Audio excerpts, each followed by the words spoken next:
So, ayan oh. Ito, mayroon tayong yung kasaka. Ito yung isang nagdadala na para sa competition yata ito. Sa ibang bansa ito eh. Tingnan nyo lang po yung napakalalaki ng ng butas. Yan yung pinakadala nila oh. Grabe to. Pagka nakita nyo yung panoorin mo hanggang dulo, makikita mo yung mga nahuhuli nila. Palakihan. Ang dami, ang lalaki. Ito yung isa. Ako, ito, nagkapura na si kuya. Natin kung ano yung huli niya rito. Ayan o. Parang nakikipagkilan sa kanya yung kanyang yung kanyang nahuli. Ano kaya yung nahuli ni kuya rito? Ano nyo o. Talagang yung lambat kita, bumabatak eh. Ayun. Nakalutang na kagad yung laki. Ayun ko, jackpot o. Kalaki. Ayan o. Oh, grabe o. Ano yung isda na yan o. Isa-isang isda pa lang sako ng lalagyan dito oh. Yung tsura, laki oh. Ano kaya ang isda ito oh? Laki ano. Grabe. Sarap siguro manghuli ng isda rito. Kahit siguro maghapon o magdalo pag ganito oh. Pero sa isang piraso pa lang, solve na eh. Kahit di mo na dagdagan yung huli mo eh. Kaya lang pagka sa ganito talaga oh, yan oh. Para siyang kasing competition. Kaya siguro kung hindi palakihan ay paramihan ang nahuhuli ito. Ito naman, yung lambat ni Kuya. Napakadalang. Tapos parang mga kadena yung kanyang napakalaking bumuka. Napakalaking lambat nito. Ngayon tingnan natin kung ano pa yung mahuhuli niya rito. Parang wala lang oh. Tingnan nyo. Hindi basta-basta eh.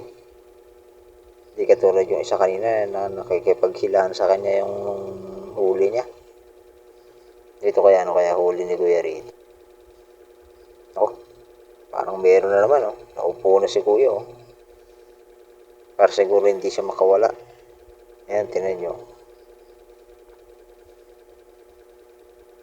Nabuhog, mga kasaka yung kanyang yung kanyang tali. Ayun, may tinuturo pa siya. Hindi ko alam kung ano yung tinuturo niya. Pero siguro yung mga kasama rin niya na kapwa rin niya na nanguhuli ng mga isda rin dito sa ilog na to. Parang ilog lang to mga kasaka. Yun. Pag naghahagis nga sila, halos nag-aabot ayun. Wala siyang huli rito.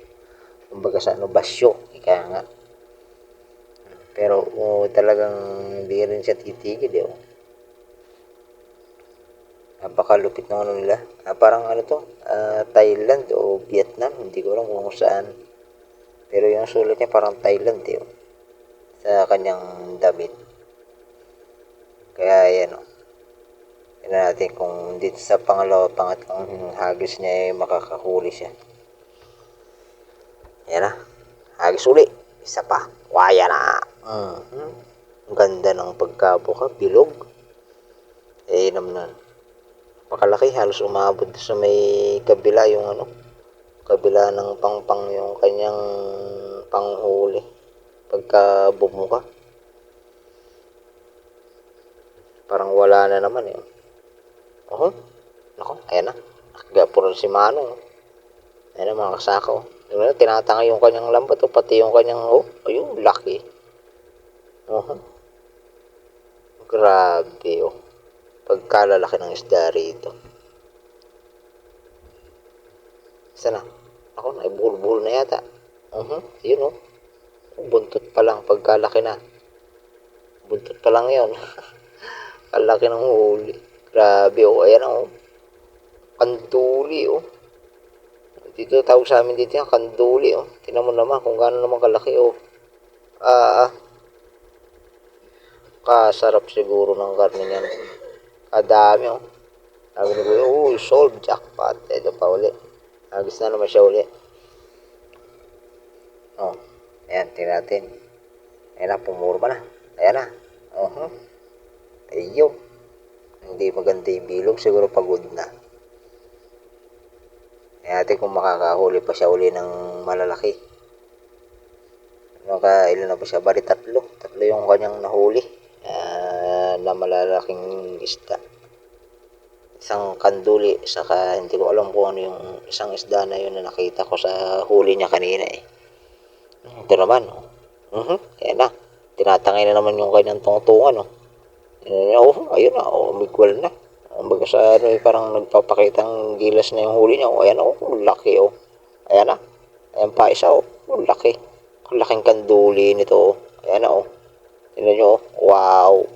Jackpot talaga pagka ganito Kita nyo ng mga kasaka yung kanyang mga nahuli Grabe laki Diba?